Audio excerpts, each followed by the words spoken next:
नमस्कार, seat scanner में आपका स्वागत है। मैं हूं राकेश रंजन। सीट स्कैनर में आज हम जिस विधानसभा सीट की बात करेंगे, इस पर कुछ बड़े नेताओं की प्रतिष्ठा भी दांव पर लगी है।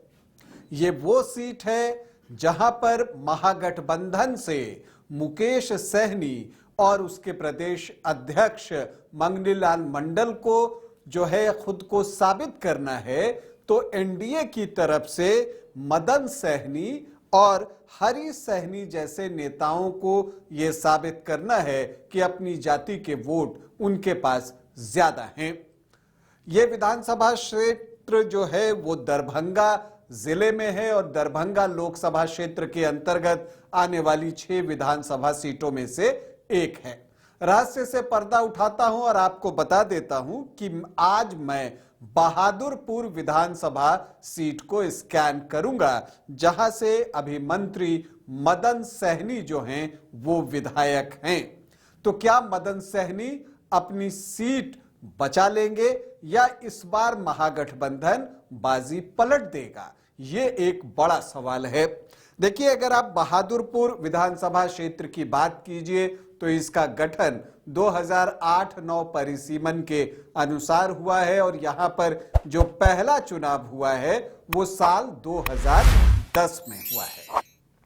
एक दिलचस्प बात इस विधानसभा क्षेत्र को लेकर है वो ये है कि यहां हर बार जीतने वाली पार्टी बदल जा रही है, मतलब रिटेन किसी ने नहीं किया।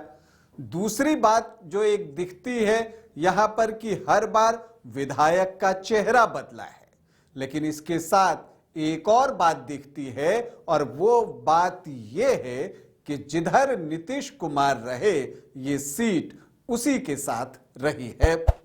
देखिए, अगर यहां पर जो 3 चुनाव हुए हैं, 2010 से हम लोग शुरू करते हैं, तब यहां जेडीयू से मदन सहनी प्रत्याशी थे तो वो चुनाव जीते थे नीतीश कुमार की पार्टी से। फिर 2015 में आरजेडी के भोला यादव यहां से चुनाव जीते, लेकिन तब नीतीश कुमार का गठबंधन जो है वो आरजेडी के साथ था, मतलब महागठबंधन में नीतीश कुमार शामिल थे, तो महागठबंधन की जीत हुई। और 2020 में जब नीतीश कुमार वापस एनडीए में आ गए तो फिर से जेडीयू के कैंडिडेट जीते, तो फिर नीतीश कुमार जिस तरफ रहे जीत उन्हीं की हुई। देखिए, 2010 में मदन सहनी यहां पर प्रत्याशी थे, एक क्वाड्रिंगुलर फाइट यहां पर हुई थी और तब मदन सहनी को 23.66% वोट आए थे। उनके सामने आरजेडी से हरिनंदन यादव थे जिनको कि 23.1% वोट आए थे। कांग्रेस के मुरारी मोहन झा को 10.78% वोट आए थे। तो भाकपा माले के बैजनाथ यादव जो है लगभग 6% वोट लाने में सफल हुए थे। तो इस चतुष्कोणीय मुकाबले में सिर्फ 23.66% वोट लाकर मदन सहनी 643 वोटों से चुनाव जीत जाते हैं। मतलब फर्क जो है वो बहुत ज्यादा का नहीं रहा था हार जीत में।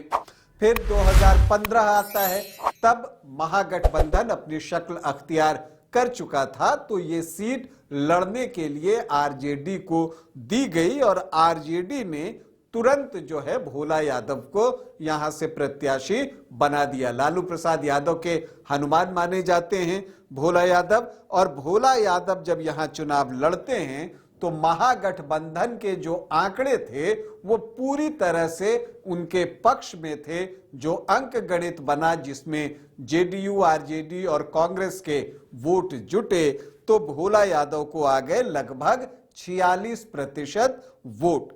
बीजेपी ने तब हरी सहनी को यहां से चुनावी मैदान में उतारा था। उन्होंने 35% के आसपास वोट लाए।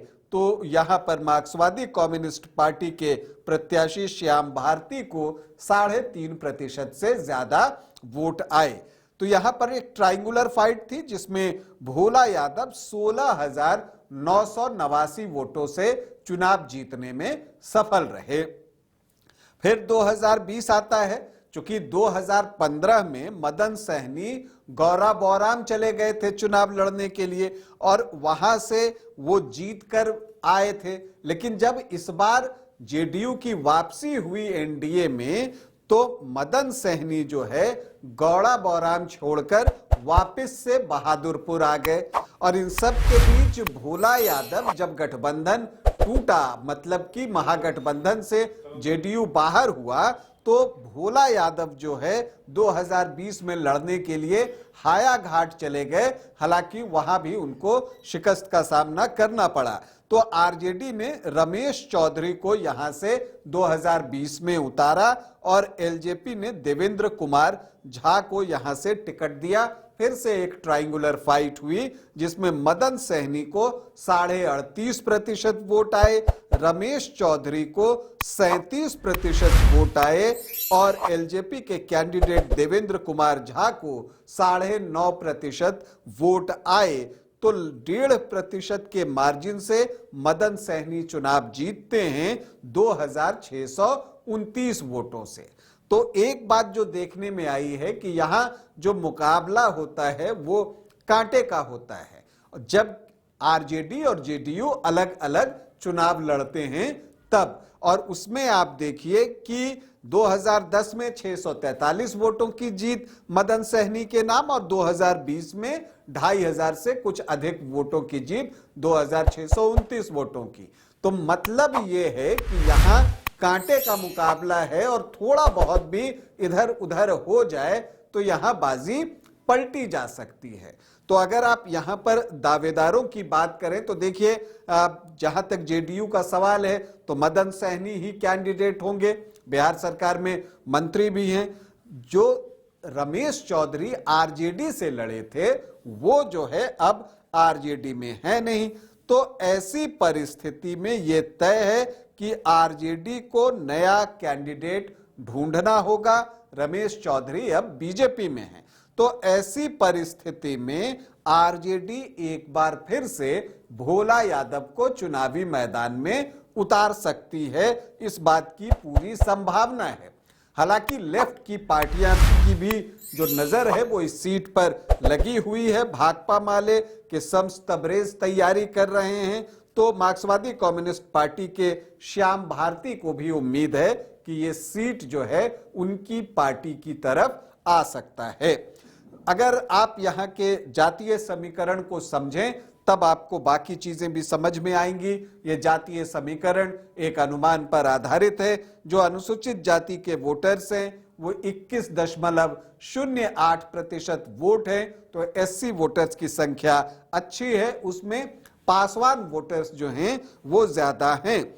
मुस्लिम 13.1% है, इनकी संख्या भी अच्छी है। तो ऐसे में यह भी देखना दिलचस्प होगा कि क्या एआईएमआईएम का भी मन डोलता है और वो यहां पर अपना प्रत्याशी बहादुरपुर में देता है।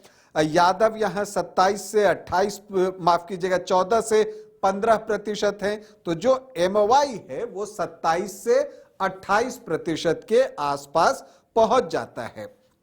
इसके अलावा ब्राह्मण 13.5 से 14.5%, भूमिहार 3.5 से 4%, राजपूत 3.5 से 4% और थोड़े बहुत कास्ट को जोड़ लें तो सामान्य जाति के वोट 22 से 24% के आसपास पहुंच जाते हैं।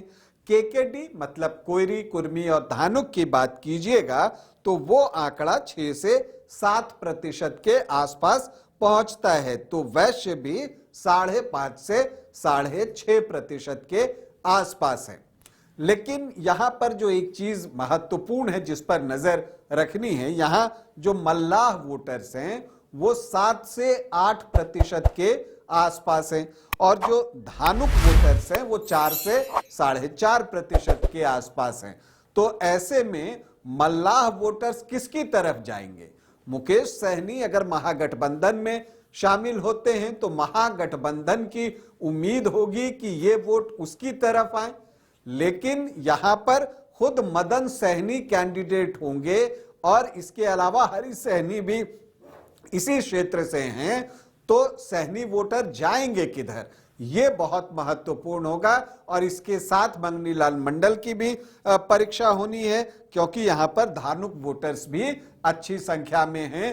ट्रेडिशनली वो जेडीयू को वोट करते हैं, नीतीश कुमार के पूर्व वोटर रहे हैं। तो इसीलिए मैंने कहा कि महागठबंधन के दो नेता मुकेश सहनी और मंगनीलाल मंडल और एनडीए के दो नेता मदन सहनी और हरि सहनी की परीक्षा इस विधानसभा क्षेत्र में होनी है। तो देखना है कौन इस परीक्षा में उत्तीर्ण होता है और कौन सी पार्टी जो है इस बार बहादुरपुर में जो परीक्षा होनी है चुनावी, उसमें सफल होती है। यह देखना दिलचस्प होगा। लेकिन मुकाबला कांटे का होगा, जैसा कि पिछली बार भी हुआ था। तो इस मुकाबले में क्या बहादुरपुर में मदन सहनी के नाम एक और जीत होगी या इस बार महागठबंधन बाजी पलट देगा? देखना है। जो कुछ भी होगा वो हम आपको जरूर बताएंगे। अभी आपसे अनुमति चाहेंगे, इजाजत दें। नमस्कार।